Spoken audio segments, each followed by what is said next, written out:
Just on a lighter note, how does the institution of marriage affects your length, breadth, and depth?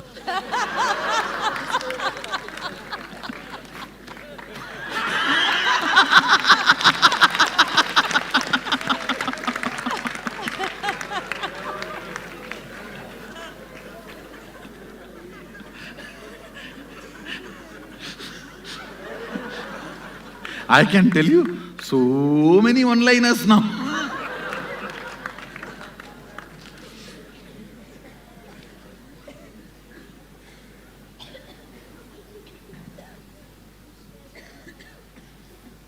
So many one-liners are gate crashing on my throat.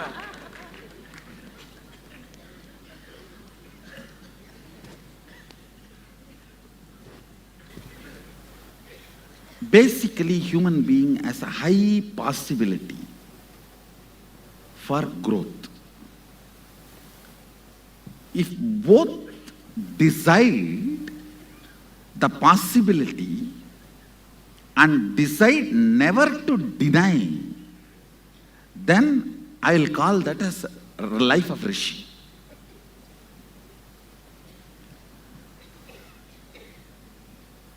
Both agree maturing of our taste should be the center of the relationship.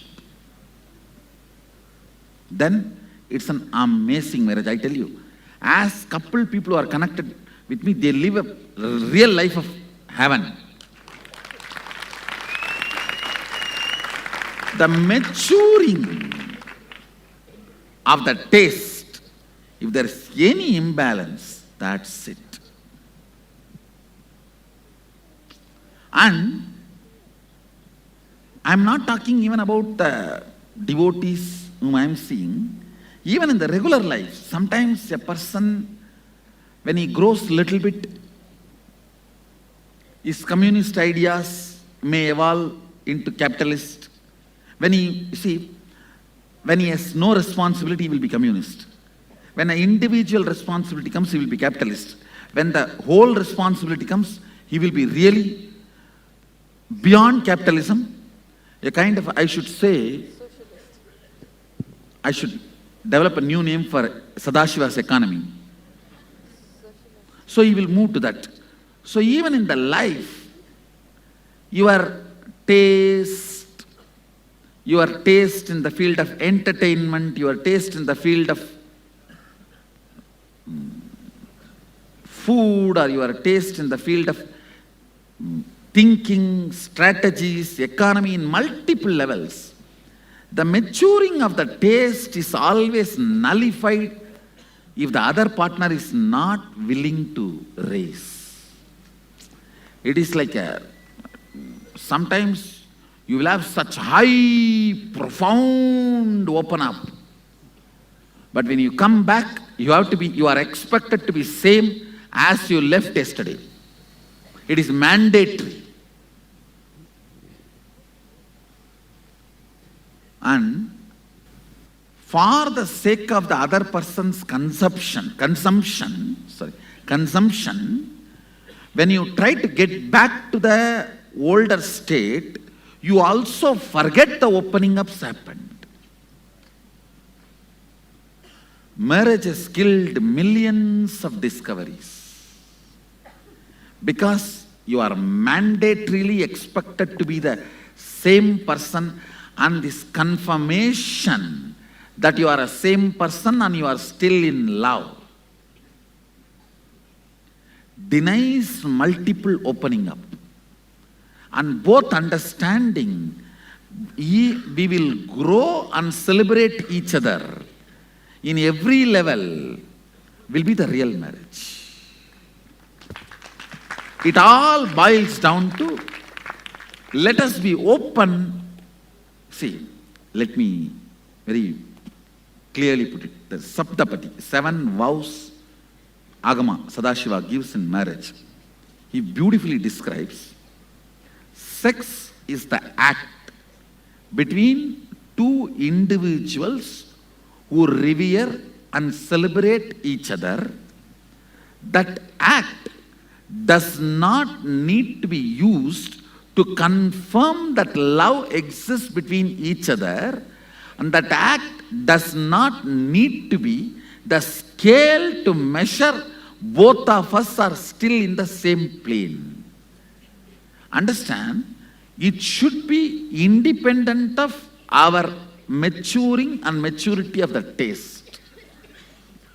It should neither be bonding force nor be confirming force, but be sharing act. But so much of insecurity about the confirmation about other person's love, or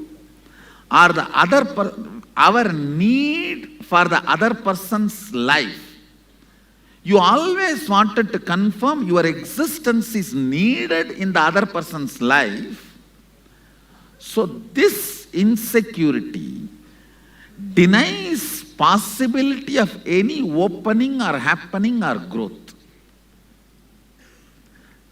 If this understanding is brought between the two persons, and me shedding more old skin and you shedding more old skins is going to make us more better related, and we both are going to celebrate our togetherness more joyfully,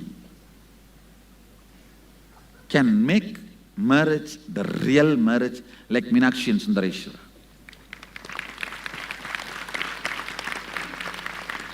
Meenakshi and Sundareshwara.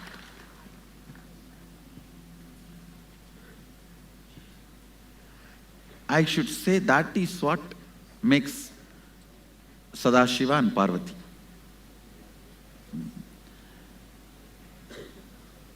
So always make sure before marriage, both of you understand the possibility of the opening up. Today your idea about money will be different, tomorrow it will be different. Today your ideas about love will be different, tomorrow it will be different. Today your idea about the entertainment will be different, tomorrow it will be different. So both of us, we will revere, not just respect, revere, reciprocate our maturities, and we will celebrate each other's maturity and respect the need for maturity to be alive. If somebody is listening to the same music for 10 years, the fellow should need to be buried as quickly as possible. No, the maturing of the taste has not happened. And that is what you are expecting from your spouse. Then you are living with a dead body, and that is going to torture you like a ghost. Understand? Maybe that understanding will, the first vow itself, let's grow everything together, share everything together.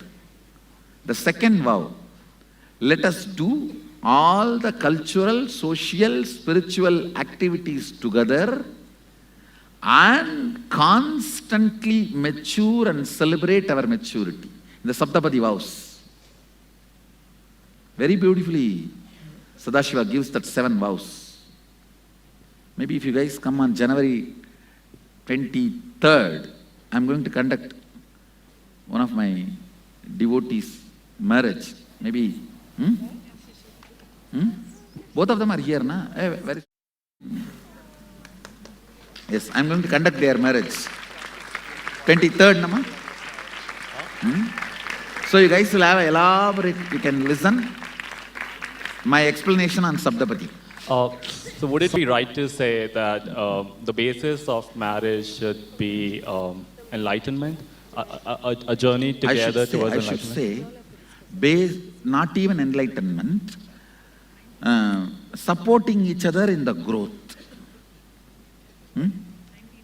19th December, we are going to be having Meenakshi's marriage year, and that day I will be explaining all the Saptapadis, 7 vows of marriage. So and anybody wants to remarry, same person, you can.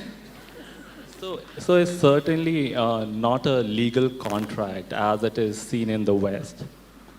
Marriages should not be seen as a contract between two people to coexist and share their life. In Hinduism, no divorce. Till death, you can't divorce. I'm sorry, I didn't get that. In Hinduism, no divorce. It is cosmic contract. So it's a sacrosanct. If you are afraid of legal contract, it is cosmic contract in Hinduism. Got it. No divorce. Thank you so much. Clear? Yes, it is. Do you know Sanskrit does not have the equivalent word for divorce? We don't have divorce. Right. So on that note, I mean, the marriage laws in India, particularly the Hindu Marriage Act, should not have a provision for divorce.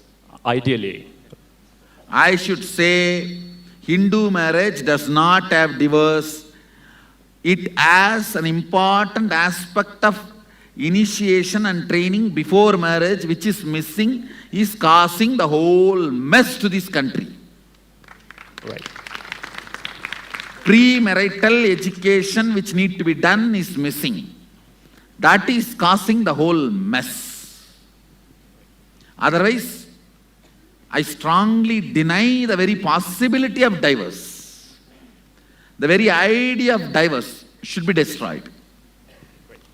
Thank you so much. Thoroughly get educated, try once, if it fails, take sannyas.